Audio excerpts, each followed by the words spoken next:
નમસ્કાર દર્શક મિત્રો, હું છું પરવીન પઠાણ અને ગુજરાતની વાત પ્રોગ્રામમાં તમારું સ્વાગત કરું છું.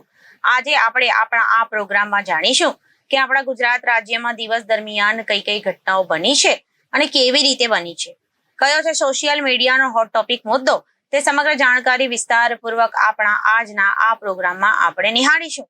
તો ચાલો જાણીએ અને નજર કરીએ શરૂઆતના મુખ્યના વિશેષ સમાચારો પર.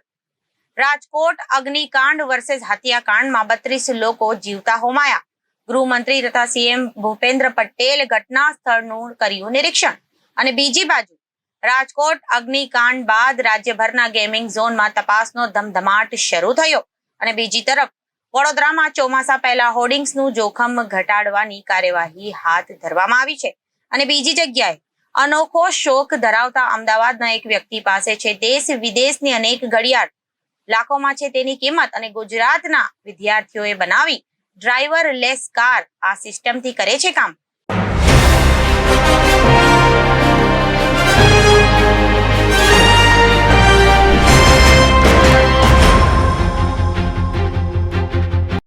હવે જોઈએ સમાચારો વિગતવાર.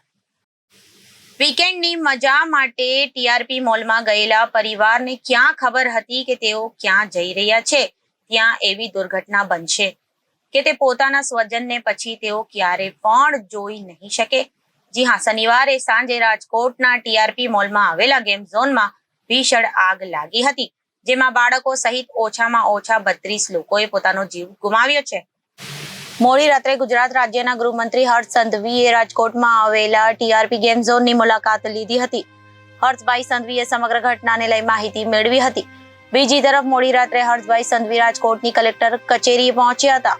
તમને જણાવી દઈએ કે એસઆઈટીમાં સામેલ તમામ અધિકારીઓને 3 વાગ્યા સુધીમાં રાજકોટ કલેક્ટર કચેરીએ હાજર રહેવાનું સૂચન કરવામાં આવ્યું હતું. આ સાથે સાથે મોડી રાત્રે કલેક્ટર કચેરીમાં તમામ પદાધિકારીઓ સાથે બેઠક કરવામાં આવી હતી. દુર્ઘટના બાદ ગુજરાત પોલીસે ગેમ ઝોનના મેનેજર નીતિન જૈન અને ગેમ ઝોનના માલિક યુવરાજસિંહ સોલંકીની ધરપકડ કરી છે. અકસ્માતની તપાસ માટે એસઆઈટીની રચના પણ કરવામાં આવી છે. અધિકારીઓએ જણાવ્યું કે ગેમિંગ પ્રવૃત્તિઓ માટે મેટલ અને ફાઇબર શીટનો ઉપયોગ કરીને બનાવવામાં આવેલા ગેમિંગ ઝોનમાં સાંજે 4:30 વાગ્યાની આસપાસ આગ લાગી હતી. આ પછી 6 કલાક સુધી રાહત બચાવ અને કામગીરી ચાલુ હતી. વળી આ દુર્ઘટનાને જોતા મુખ્યમંત્રી ભૂપેન્દ્ર પટેલે ગઈકાલે પોતાની સંવેદના વ્યક્ત કરી હતી. રાજ્યમાં મુખ્યમંત્રી ભૂપેન્દ્ર પટેલ રાજકોટ ખાતે પહોંચ્યા છે, જ્યાં તેઓ સમગ્ર ઘટના વિશે વિસ્તારથી જાણવાનો પ્રયત્ન કરી રહ્યા છે. મુખ્યમંત્રી ભૂપેન્દ્ર પટેલે ઘટના સ્થળનું પણ નિરીક્ષણ કર્યું. આ દરમિયાન તેમની સાથે રાજ્ય ગૃહમંત્રી હર્ષ સંઘવી પણ જોવા મળ્યા હતા. તેમણે સમગ્ર ઘટના અંગે મુખ્યમંત્રીને માહિતી આપી હતી. નોંધનીય છે કે મોડી રાત્રે ગુજરાત રાજ્ય ગૃહમંત્રી હર્ષભાઈ સંઘવીએ રાજકોટમાં આવેલા ટીઆરપી ગેમ ઝોનની મુલાકાત લીધી હતી. હર્ષભાઈ સંઘવીએ સમગ્ર ઘટનાને લઈને માહિતી મેળવી હતી. બીજી તરફ મોડી રાત્રે હર્ષભાઈ સંઘવી રાજકોટની કલેક્ટર કચેરીએ પણ પહોંચ્યા હતા. તમને જણાવી દઈએ કે એસઆઈટીમાં સામેલ તમામ અધિકારીઓને 3 વાગ્યા સુધીમાં રાજકોટ કલેક્ટર કચેરી હાજર રહેવાનું સૂચન પણ કરવામાં આવ્યું હતું. આ સાથે સાથે મોડી રાત્રે કલેક્ટર કચેરીમાં તમામ પદાધિકારીઓ સાથે બેઠક કરવામાં આવી હતી. બીજી તરફ આ ઘટનામાં સીએમ ભૂપેન્દ્ર પટેલે પોતાની સંવેદના પણ વ્યક્ત કરી. તેમણે કહ્યું કે જીવ ગુમાવનાર વ્યક્તિઓ અને તેમના પરિજનો પ્રત્યે આત્મીય સંવેદના હું વ્યક્ત કરું છું. ઈજાગ્રસ્તો સત્વરે સાજા થાય તેવી ઈશ્વરને પ્રાર્થના કરું છું. રાજકોટ ગેમ ઝોન આગ દુર્ઘટનામાં સરકારે એસઆઈટીની રચના કરી છે. મુખ્યમંત્રી ભૂપેન્દ્ર પટેલે દરેક મૃતકોના પરિવારજનોને 4 લાખ રૂપિયા અને ઘાયલોને 50,000 રૂપિયાની સહાયની જાહેરાત કરી છે. ભૂપેન્દ્ર પટેલ પોતાની એક્સપોસ્ટમાં લખ્યું હતું કે રાજકોટમાં આગની ઘટના દુઃખદાયક છે. હું લોકો અને તેમના પરિવારો પ્રત્યે મારી સંવેદના વ્યક્ત કરું છું. હું ઈજાગ્રસ્તોના ઝડપી સ્વસ્થ થવા માટે ભગવાનને પ્રાર્થના કરું છું. તેમણે આગળ લખ્યું હતું કે રાજ્ય સરકાર મૃતકોના પરિવારજનોને 4 લાખ રૂપિયા અને ઘાયલોને 50,000 રૂપિયાની સહાય રકમ આપશે. આ પ્રકારની ઘટના ફરી ન બને તે સુનિશ્ચિત કરવું ખૂબ જ જરૂરી છે અને કોઈ પણ પ્રકારની બેદરકારીને સાંખી લેવામાં આવશે નહીં અને સમગ્ર ઘટનાની તપાસ સ્પેશિયલ ઇન્વેસ્ટિગેશન ટીમને સોંપવામાં આવી છે. રાજકોટના મોલમાં આવેલા ગેમ ઝોનમાં ભીષણ આગ પર પોલીસ અધિકારીએ જણાવ્યું હતું કે આ આગ પર કાબુ મેળવ્યા બાદ અને કુલિંગ ઓપરેશન હાથ ધર્યા બાદ મૃત્યાંકની સચોટ માહિતી મળી શકાશે. તેમણે કહ્યું હતું કે અમે આગના કારણની પણ તપાસ કરીશું. પોલીસ અધિકારીઓએ જણાવ્યું હતું કે શહેરના તમામ ગેમિંગ ઝોનને બંધ કરવાના આદેશો જારી કરવામાં આવ્યા છે અને ઉલ્લેખનીય છે કે રાજકોટના ગેમ ઝોનમાં શનિવારે રાત્રે લાગેલી ભીષણ આગમાં 32 લોકોના કરુણ મોત થયા છે. આ ભયાનક દુર્ઘટનામાં બચી ગયેલા વ્યક્તિઓએ જણાવ્યું હતું કે ગેમ ઝોનમાં લાગેલા એસીમાં જોરદાર બ્લાસ્ટ થયો છે, જેના પછી આ આગ વિકરાળ બની હતી અને આખી ગેમ ઝોન બળીને રાખ થઈ ગઈ. આ ઘટના બાદ પોલીસે ગેમ ઝોનના માલિકની ધરપકડ કરી છે. મળતી માહિતી મુજબ ટીઆરપી ગેમ ઝોનનું ફાયર એનઓસી રિન્યુ કરવામાં આવ્યું ન હતું. સરકારે રાજ્યના તમામ ગેમ ઝોનને બંધ કરવાનો આદેશ આપ્યો છે. આ સાથે સરકારે મૃતકોના આશ્રિતોને વળતર આપવાની પણ જાહેરાત કરી છે અને તપાસ માટે એસઆઈટીની રચના પણ કરી છે. રાજકોટમાં કાલે 32 લોકો આગમાં જીવતા હોમાયા હતા, જેને લઈને આખું રાજકોટ હિપકે ચડ્યું છે. નોંધનીય છે કે રાજકોટમાં આવેલા ટીઆરપી ગેમ ઝોનમાં ભયાનક આગ લાગી હતી. આ આગ એટલી ભયાનક હતી કે તેમાં બાળકો સહિત 32 લોકો જીવતા ભતડું થઈ ગયા હતા. રાજકોટ અગ્નિકાંડને લઈ અત્યારે આખું રાજ્ય શોકમાં ગરકાવ થઈ ગયું છે. આ દુર્ઘટનાને લઈને મોડી રાત્રે ગુજરાત રાજ્યના ગૃહમંત્રી હર્ષ સંઘવી ત્યાં મુલાકાતે પહોંચ્યા હતા. તેમના આદેશથી ગુજરાતનો સૌથી મોટા અગ્નિકાંડ બાદ તંત્ર દોડતું થયું છે. રાજકોટમાં સાંજના સમયે જે દુર્ઘટના બની છે, જેમાં અનેક લોકોએ પોતાના પરિવારજનો, નાના ભૂલકાઓ, કોઈકે પોતાના માતા પિતાઓ, સ્વજનોને ગુમાવવા પડ્યા છે.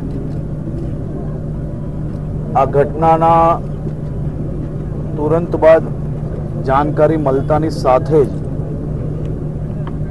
7 મિનિટમાં પહેલી ફાયર બ્રિગેડની ટીમ ઘટના સ્થળે પહોંચી અને તાત્કાલિક કામગીરી ચાલુ કરવામાં આવી. આગનું સ્વરૂપ એટલો વિકરાળ હતો કે ઝડપથી આ આગ આખા જ આ ગેમ ઝોનની અંદર ફેલાઈ ચૂકી હતી. હમણાં 2:15 વાગે રાજકોટ પહોંચ્યા પછી આ ઘટના સ્થળની સંપૂર્ણ મુલાકાત લીધા બાદ હાલ જ જે એસઆઈટીની રચના કરવામાં આવી છે, એ એસઆઈટીના સૌ અધિકારીઓને 3 વાગ્યા સુધી રાજકોટ ખાતે રિપોર્ટિંગ કરવાની સૂચના આપવામાં આવી. એની પહેલાં આ મોલ જે ગેમ ઝોન છે તેની પરમિશન, તેને કયા પ્રકારે ચાલુ કરવામાં આવ્યું, ચાલુ કર્યા પછી ફાયર એનઓસી અને સંપૂર્ણ જે માહિતી છે એના માટે હમણાં એક બેઠક રાખવામાં આવી છે. બેઠકની અંદર સંપૂર્ણ વિગતો લઈને આની કાર્યવાહી કઈ રીતે વધુમાં વધુ કડક કરી શકાય, ત્યાં ગેમ ઝોનના જે માલિક છે, મેનેજરો છે અને સૌ લોકોને પકડવામાં આવ્યા છે અને એના સિવાય બી જે જવાબદાર લોકો છે તે લોકોને બી પકડવાની કામગીરી ચાલુ છે. આ સંપૂર્ણ માહિતી લઈને આજે રાત્રે જ આ તપાસ ચાલુ થાય અને વહેલાથી વહેલી આ તપાસ કેવી રીતે પૂરી થાય તે માટે હું પોતે આખી રાત આજે અહીંયા કલેક્ટર ઓફિસે જ છું અને આ સંપૂર્ણ તપાસ હમણાં જ ચાલુ કરવામાં આવશે અને સંપૂર્ણ માહિતી તપાસ અને બેઠક બાદ હું પોતે આપ સૌ લોકોને સવાર પહેલા આપ સૌ લોકોને આપીશ.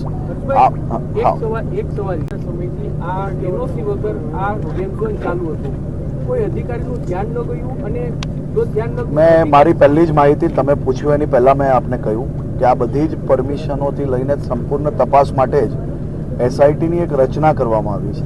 એ એસઆઈટીના અધિકારીઓને બી રાત્રે 3 વાગે તપાસ ચાલુ કરવાની સૂચના આપવામાં આવી છે. મુખ્યમંત્રીશ્રીએ મોડી રાત્રે સૂચના આપીને તાત્કાલિક જવાબદારી આપીને તાત્કાલિક મને રાજકોટ પહોંચવાની સૂચના આપી છે. હું એ માટે જ અહીંયા આવ્યો છું અને હું હમણાં કલેક્ટર ઓફિસ પોતે બેસવાનો છું. આ તમારા સંપૂર્ણ સવાલોના જવાબ આપી શકીએ અને તમારી બધી જ માહિતીઓ તમને સંપૂર્ણ મળશે. એ માટે મેં આપને પહેલાંથી જ કહ્યું કે જેવી એ બેઠક પૂર્ણ થશે, એની તપાસ ચાલુ થશે, હું સામેથી આવીને આપ સૌ લોકોને આપણી જે કંઈ પ્રશ્ન છે એના સંપૂર્ણ જવાબ આપીશ. પરંતુ હમણાં પ્રાથમિક જવાબદારી જે છે એ જવાબદારી તરીકે આપણે આ કાટમાલ હટાવીને કોઈ બી લોકો જે હજી જે ગુમ લોકો છે તેને તાત્કાલિક શોધવામાં આવે એ જવાબદારી છે ને. એ જવાબદારી અમે લોકો તાત્કાલિક રીતે કઈ રીતે એને વધુમાં વધુ ઝડપથી પૂર્ણ કરી શકીએ તેની મહેનત ચાલે છે. આપ જોઈ શકો છો કે ટીમ આખી અહીંયા જ છે અને એ કામગીરી ઝડપથી કઈ રીતે પૂર્ણ થઈ શકે તે માટેની મહેનત કરી રહ્યા છે. હમણાં કલેક્ટર ઓફિસ આની બેઠક થોડીક જ વારમાં ચાલુ થશે. જો સંપૂર્ણ જે માહિતી જેટલા લોકોની ગુમ થયેલીની માહિતી છે એમાં એક જણનું હજી નથી મળતા એ રીતની માહિતી આવી છે. એને શોધખોળ ચાલુ છે અને આના માટે હજી વધુ જે ટીમની જરૂર હોય તો એ બી ટીમ હમણાં લગાડવામાં આવશે. આપ જોઈ શકો છો ચારે દિશામાં જેટલા કામ કરી શકે જે જગ્યા અવેલેબલ છે, જાણે કે ડાબી બાજુથી કામ કરતા હોય તો એની જ સામે જમણી બાજુ કામ એટલે ના કરી શકાય કે ટેકનિકલી આખું જે સ્ટ્રક્ચર છે એ બેઉ બાજુથી કામ કરીએ તો નીચે પડવાના કારણે જે કામ કરતા લોકો પર બી એ રિસ્ક થઈ શકતું હોય છે. એટલે ટેકનિકલી જે કંઈ પોસિબલ છે એટલા વધારેમાં વધારે લોકો લાગેલા છે કામમાં અને વહેલી સવાર પહેલાં કામગીરી પૂર્ણ કરવાનું અમારું ટાર્ગેટ છે. અને સાથે સાથે તપાસ અને જેટલા ડિપાર્ટમેન્ટ આની પરમિશનમાં લાગે છે તમામ લોકોને સૂચના આપવામાં આવેલી છે કે મુખ્ય અધિકારીથી લઈને નીચે તકના કોઈ બી લોકોએ ઘરે નથી જવાનું. સંપૂર્ણ કાગળ અને ફાઇલ લઈને 3 વાગ્યા પહેલાં કલેક્ટર કચેરી બધા જ લોકોએ હાજર રહેવાનું છે. એમાં પછી જે કોઈ ડિપાર્ટમેન્ટ આવતા હોય બધા જ ડિપાર્ટમેન્ટે આ જવાબદારી આપવામાં આવી છે અને બધા જ લોકોને પોતાના જે કંઈ રિપોર્ટ છે એ આજે જ રાત્રે રજૂ કરવાની સૂચના આપવામાં આવી છે. રાજકોટમાં બનેલા અગ્નિકાંડમાં બાળકો સહિત 33 લોકો હોમાયા છે. અહીં પણ કેટલાક લોકો ગુમ થવાની વિગતો પણ સામે આવી છે. નોંધનીય છે કે સમગ્ર ગુજરાત રાજ્યના તંત્રમાં હડકંપ પહોંચી ગયો છે. ગુજરાતમાં ફાયરની ટીમો, વીજ કંપનીની ટીમ, કલેક્ટરની ટીમોને સાથે રાખી પોલીસ પણ હવે તપાસનું નાટક કરવાનું શરૂ કર્યું છે. સુરતમાં આવેલા 16 જેટલા ગેમિંગ ઝોનમાંથી તપાસ કરાતા 6 જેટલા ગેમિંગ ઝોનમાંથી પૂરતા કાગળિયા ન મળતા તેમણે સીલ કરી દેવામાં આવ્યા છે. વિગતે વાત કરવામાં આવે તો ગેમિંગ ઝોનમાં જ્યારે 6 જેટલા ગેમિંગ ઝોન મોડી રાત્રે સીલ કરી દેવામાં આવ્યા છે. આ સાથે જ અન્ય ગેમિંગ ઝોન છે અને મેળાઓ છે અને સર્કસો છે ત્યાં હાલ અધિકારીઓ દ્વારા તપાસનું નાટક શરૂ કર્યાનું દેખાવ કરવામાં આવતું હોય છે. ટીમ જ્યારે સુરતના ફ્યુચર ઝોનમાં ગેમિંગ ઝોનમાં અધિકારીઓ તપાસ કરવા માટે પહોંચ્યા તે સમયે તેમની સાથે વાતચીત કરવા જતા પહેલા જ તેમને ટીમ સાથે વાત ના કરી દીધી અને સીધું માઇક જ હટાવી દીધું. નોંધનીય છે કે ત્યારબાદ ટીમે જ્યારે અંદરની હકીકત જાણવાનો પ્રયાસ કર્યો ત્યારે સંચાલકોએ ટીમને બહાર કાઢવાનો પ્રયાસ કર્યો. ગુજરાતમાં 33 જેટલા બાળકો હોમાયા છે. તેમને ન્યાય અપાવવા માટે છેક સુધી મહેનત કરીશું. તપાસમાં છેક સુધી જોટાઈ રહીશું. અધિકારીઓ સાથે વાતચીત કરી ત્યારે તેમણે તપાસ ચાલુ છે અને અમારી સાથે વીજ કંપનીની ટીમ, સુરત મહાનગરપાલિકાની ટીમ, પોલીસ વિભાગની ટીમ અને કલેક્ટર દ્વારા ફાળવેલી ટીમો હાલ તપાસમાં જોડાયા છે. જો કોઈ પણ પ્રકારની ઘટના ઘટશે તો અમે તાત્કાલિક ધોરણે એક્શન લઈશું. આ ગેમ ઝોનમાં એક જગ્યાએ પર ઇલેક્ટ્રિક વાયરનું સમારકામ ચાલતું હતું ત્યારે પણ સંચાલક અટકાવવા આવ્યા પણ અલગ રહ્યો હતો. ક્યાંક ને ક્યાંક જ ભ્રષ્ટાચારીઓ છે આવા બનાવો અને દબાવવાનો પ્રયાસ કરી રહ્યા છે તેવું આ વિડીયો જોતા લાગી રહ્યું છે. રાજકોટમાં અગ્નિકાંડ બાદ સુરેન્દ્રનગર જિલ્લા વહીવટી તંત્ર સફળ જાગ્યું છે. વઢવાણ ઉપવાસ સર્કલ પાસે આવેલી મિની ગેમ ઝોન રાતોરાત બંધ કરાવવાના આદેશ આપવામાં આવ્યા છે. ઉપાસના સર્કલ પાસે આવેલ પ્લેબોક્સ નામના મિની ગેમ ઝોન સાવચેતીના ભાગરૂપે બંધ કરવામાં આવ્યું છે. આ સાથે સાથે સુરેન્દ્રનગર શહેરી વિસ્તારમાં આવેલી મિની ગેમ ઝોન વહીવટી તંત્રના આદેશને પગલે બંધ કરાયું છે. તો ફાયર સેફટીના સાધનોનું યોગ્ય ચેકિંગ અને તપાસ કર્યા બાદ મિની ગેમ ઝોન શરૂ કરવામાં આવ્યું છે. જિલ્લા કલેક્ટર દ્વારા કડક સૂચનાઓ આપવામાં આવી છે. રાજકોટ ગેમ ઝોન દુર્ઘટના બાદ બનાસકાંઠા પોલીસ એક્શનમાં આવી છે. પાલનપુર ન્યૂ બસ સ્પોટ પોલીસ અને ફાયર અધિકારીઓએ સઘન તપાસ હાથ ધરી છે જેથી ન્યૂ બસ સ્પોટમાં રહેલું ગેમ ઝોન બંધ હાલતમાં જોવા મળ્યું હતું. નોંધનીય છે કે એનઓસી કે ફાયરના સાધનો છે કે નહીં તે તપાસનો વિષય બન્યો છે. આ સાથે પાલનપુરના તમામ ગેમ ઝોનની અધિકારીઓ દ્વારા તપાસ કરવામાં આવશે તેવી વિગતો સામે આવી છે. મળતી વિગતો પ્રમાણે મહેસાણામાં પણ તંત્રએ કાર્યવાહી કરી છે. નોંધનીય છે કે રાજકોટની ઘટના બાદ મહેસાણાનું તંત્ર સફાળું જાગ્યું છે. સૂત્રો દ્વારા મળતી માહિતી મુજબ ગાંધીનગરના રિજિયોનલ ફાયર અધિકારી દીક્ષિત પટેલ મહેસાણા પહોંચ્યા હતા. નોંધનીય છે કે દીક્ષિત પટેલ અને મહેસાણા પ્રાંત અધિકારી પોલીસ તેમજ મહેસાણા ફાયર ટીમ ફન બ્લાસ્ટમાં તપાસ કરવા માટે પહોંચી હતી. તમામ ટીમ મહેસાણા ફન બ્લાસ્ટમાં ઝીણવટભરી તપાસ કરી રહી હતી. નોંધનીય છે કે તપાસના અંગે કોઈ ક્ષતિ હશે તો બહાર આવશે અને કાર્યવાહી કરવામાં આવશે. મહેસાણામાં પણ તંત્ર કાર્યવાહી કરી રહ્યું છે. નોંધનીય છે કે રાજકોટની ઘટના બાદ મહેસાણાનું તંત્ર સફાળું જાગ્યું છે. સૂત્રો દ્વારા મળતી જાણકારી પ્રમાણે ગાંધીનગરના રિજિયોનલ ફાયર અધિકારી દીક્ષિત પટેલ મહેસાણા પહોંચ્યા હતા. દીક્ષિત પટેલ સામે મહેસાણા પ્રાંત અધિકારી પોલીસ તેમજ મહેસાણા ફાયર ટીમ ફન બ્લાસ્ટમાં તપાસ કરવા માટે પહોંચી હતી. તમામ ટીમ મહેસાણા ફન બ્લાસ્ટમાં ઝીણવટભરી તપાસ કરી રહી છે. તપાસના અંતે કોઈ ક્ષતિ હશે તો તે બહાર આવશે અને કાર્યવાહી કરવામાં આવશે. રાજકોટ ગેમ ઝોન બાદ ઘટના બાદ પોરબંદર પાલિકા તંત્રની પણ રહીને ઊંઘ ઉડી છે. સરકારના આદેશ થતાની સાથે જ પોરબંદરના ગેમ ઝોન પર તપાસ કરવાની કામગીરી શરૂ કરાઈ છે. પરંતુ મળતી જાણકારી પ્રમાણે શહેરની 150 થી વધુ બિલ્ડિંગોમાં માત્ર 20 જેટલા બિલ્ડિંગોમાં જ ફાયર સેફટી છે, તો બાકીની બિલ્ડિંગોમાં સેફટીનું શું? આ સાથે શહેરના એક પણ ટ્યુશન ક્લાસીસમાં ફાયર સેફટી નથી. તો શું અહીં પણ સુરતના તક્ષશિલા જેવી ઘટના બનવાની રાહ જોવાઈ રહી છે? અગાઉ પોરબંદરમાં ફાયર સેફટીના કાયદાની અમલવારી બાદ માત્ર 12 બિલ્ડિંગોને જ સીલ કરાઈ હતી. આજે સવારે પાલિકા અને ફાયર બ્રિગેડની ટીમ વિવિધ જગ્યાએ પર દેખાડો કરવા સર્ચ ઓપરેશન હાથ ધરાયું છે. ગેમ ઝોન સિવાય અન્ય બિલ્ડિંગો અને ઇમારતો પર કાર્યવાહી માટે પોરબંદર ફાયર વિભાગ સરકારના આદેશ રાહ જોઈ રહ્યું છે. એવું લાગે છે કે રાજકોટ અગ્નિકાંડ બાદ પછી રાજ્યમાં તમામ જગ્યાએ વહીવટી તંત્ર તપાસમાં જોતરાઈ ગયા છે. મળતી જાણકારી પ્રમાણે દાહોદ જિલ્લા વહીવટી અત્યારે તંત્ર એક્શનમાં આવી ગયું છે. મામલતદાર સહિતની ટીમોને વિવિધ ગેમ ઝોનમાં તપાસ કરી રહી છે. આ સાથે દાહોદમાં સ્ટેશન રોડ સ્થિત ગેમ ઝોનને કરાયું સીલ કરવામાં આવ્યું છે. ફાયર સેફટી સહિતના અભાવને કારણે ગેમ ઝોન સીલ કરવામાં આવ્યું હોવાની જાણકારી મળી છે. તંત્ર દ્વારા આ પ્રકારના ગેમ ઝોન સીલ મારવાની કાર્યવાહી હાથ ધરવામાં આવી છે. સર, રાજકોટમાં જે ઘટના બની છે ત્યારબાદ સુરત પોલીસ કયા પ્રકારના કદમ ઉઠાવી રહી છે, પગલાં લઈ રહી છે અને શું આદેશ નિર્દેશ આપવામાં આવ્યા છે?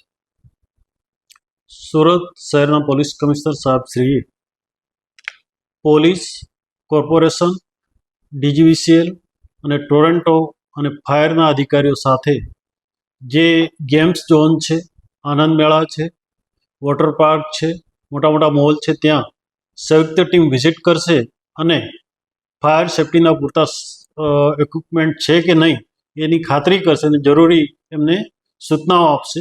કોઈ ખામી હોય તો એને તાત્કાલિક દૂર કરવા માટે સૂચનાઓ કરશે. સર, જે કંઈ એનું પરમિટ આપવામાં આવ્યું છે એના પરમિટમાં કેટલી કેપેસિટી છે, કેટલા માણસો ત્યાં અંદર જઈ શકે, એ તમામ વસ્તુઓ અને ફાયર સેફટીના કયા કયા સાધનો રાખવામાં આવેલા છે તમામ વસ્તુઓ જોવામાં આવશે. તાજેતરમાં મુંબઈમાં વાવાઝોડા સાથે વરસેલા વરસાદ મુંબઈમાં મોટું હોર્ડિંગ્સ ધરાશાયી થયું હતું, જેમાં 17 લોકોના મૃત્યુ થયા હતા અને 75 લોકો ઈજાગ્રસ્ત થયા હતા. આ ઘટનાથી બોધપાઠ લઈને વડોદરામાં અલગ અલગ વિસ્તારોમાં બિલ બોર્ડ અને હોર્ડિંગ્સ દૂર કરવાની કામગીરી પૂરજોશમાં ચાલી રહી હોવાનું જાણવા મળ્યું છે. વીતેલા 48 કલાકમાં પાલિકાની ટીમ દ્વારા આ કાર્ય હાથ ધરવામાં આવ્યું છે.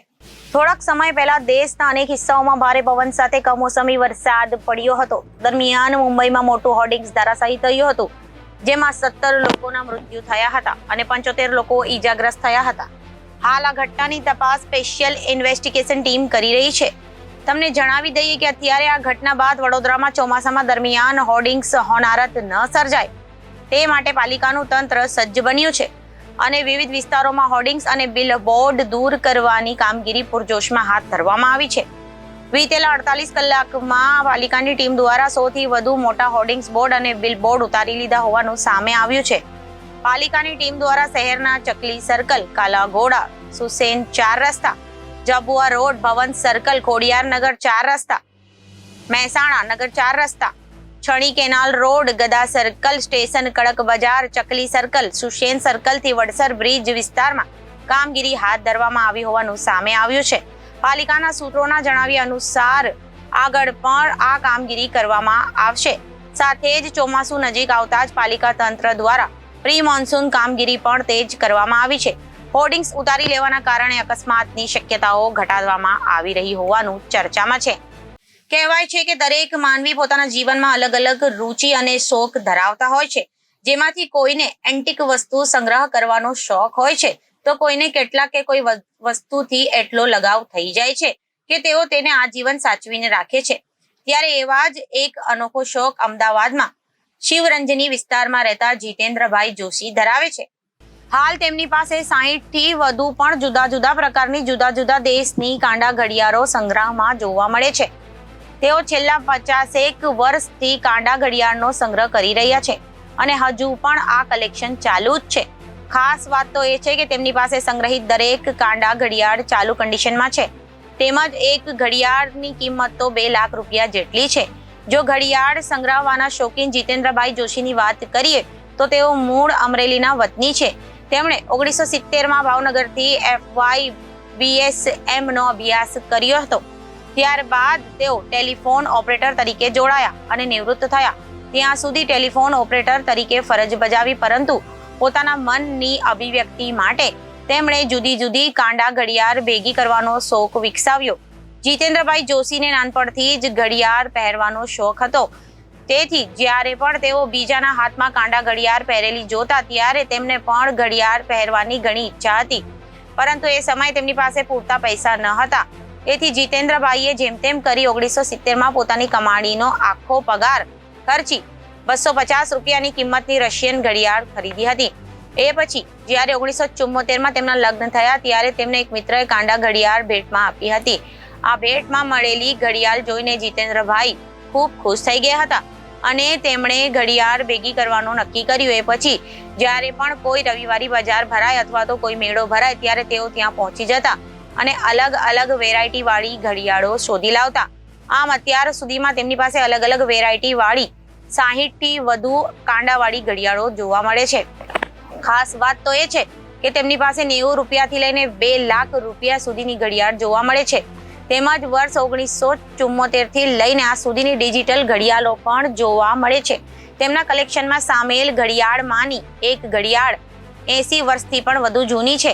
આ ઉપરાંત તેમની પાસે ટાઇટન, સિટીઝન, રોલેક્સ, હોબ્લોટ, કિન્ઝલ, Longines, Rado, Montblanc, Casio, Patek, Philippe Roamer, ડેલ્ટન, HMT, રિકો, ઓમેગા, ક્વાર્ટર્સ, નાઇકી, અનેરી, સેન્ડોઝ એન્ડ ફિલ્ડ્સ જેવી અલગ અલગ કંપનીની ભારત સહિત જાપાન, જર્મની, અમેરિકા જેવા દેશોની ઘડિયાળો પણ જોવા મળે છે. 77 વર્ષીય જીતેન્દ્રભાઈ જોશી સાથે ઘડિયાળ કલેક્શન કરવા વિશે વાત કરતા જણાવ્યું હતું કે ઘડિયાળ એ સમયે દર્શક યંત્ર છે અને સમય ક્યારે કોઈની રાહ નથી જોતો. ઘડિયાળે તેમને આપણને બધાને સમયમાં રહેવાનું અને સમયસર સાથે ચાલવાનું શીખવ્યું છે અને આ જ ઉદ્દેશ્યથી તેમણે આજ દિન સુધી દરેક ઘડિયાળને સારી રીતે સાચવી છે, તેને ચાલુ રાખી છે. વધુમાં જ્યારે કોઈ ઘડિયાળ બંધ પડે તો તેઓ જાતે જ રિપેર કરી ચાલુ કરી દેતા. જો કે ઘડિયાળ સંગ્રહ કરવાનો શોખ તેમને નાનપણથી જ હતો. તેથી તેમના કલેક્શનમાં દેશી, વિદેશી, નાની મોટી, સસ્તી મોંઘી અને જૂની નવી એમ દરેક પ્રકારની રંગબેરંગી ઘડિયાળો જોવા મળે છે. તેમજ તેમની પાસે પહેલાના સમયની ચાવીવાળી કાંડા ઘડિયાળ પણ જોવા મળે છે. આ સિવાય ડિજિટલ બેટરીવાળી, ઓટોમેટિક, મેન્યુઅલ, ડાયમંડવાળી અને અનેક ઘડિયાળો પણ તેમના કલેક્શનમાં સામેલ છે. દિવસે ને દિવસે અદ્યતન ટેકનોલોજીમાં વધારો થઈ રહ્યો છે, જેને લઈને વિદ્યાર્થીઓ પણ પોતાની આસપાસ અથવા કોઈ ઇન્ડસ્ટ્રીયલ કે પછી એગ્રીકલ્ચરને લાગતી સમસ્યાઓનું નિવારણ કરતા વિવિધ પ્રોજેક્ટ તૈયાર કરતા હોય છે. ત્યારે ઇન્ડિયન ઇન્સ્ટિટ્યૂટ ઓફ ટેકનોલોજી ગાંધીનગરના 10 વિદ્યાર્થીઓએ એક સંપૂર્ણ કાર્યકારી ઓટોનોમસ વ્હીકલ વિકસાવ્યું છે, જે ડ્રાઈવર વિના ચાલી શકે છે. ઇન્ડિયન ઇન્સ્ટિટ્યૂટ ઓફ ટેકનોલોજી ગાંધીનગરના 10 વિદ્યાર્થીઓએ ઓટોનોમસ વ્હીકલ્સ કોર્સના ભાગરૂપે ઓટોમેટિક ડ્રાઈવરલેસ ગોલ્ફ કોર્ટ તૈયાર કર્યું છે. જાન્યુઆરી 2024 થી મે 2024 સુધીના એકમાત્ર દરમિયાન વિદ્યાર્થીઓએ આ ઇલેક્ટ્રિક ગોલ્ફ કોર્ટને એક અત્યાધુનિક ડ્રાઈવર વિનાના વાહનમાં પરિવર્તિત કર્યું છે. આ વ્હીકલ કેમ્પ્સ, હોસ્ટેલ અને એકેડેમિક એરિયાના ઓટોમેટિકલી નેગેટિવ કરવા માટે સક્ષમ છે. ઇન્સ્ટિટ્યૂટના કુલ 10 બીટેક વિદ્યાર્થીઓએ આ વ્હીકલ વિકસાવ્યું છે, જેમાં 9 વિદ્યાર્થીઓ મિકેનિકલ એન્જિનિયરિંગ ડિપાર્ટમેન્ટના અને 1 વિદ્યાર્થી કેમિકલ એન્જિનિયરિંગ ડિપાર્ટમેન્ટના છે. વ્હીકલની શરૂઆતની ટેસ્ટમાં સ્પીડ 7 કિલોમીટર પ્રતિ કલાક નોંધાઈ છે.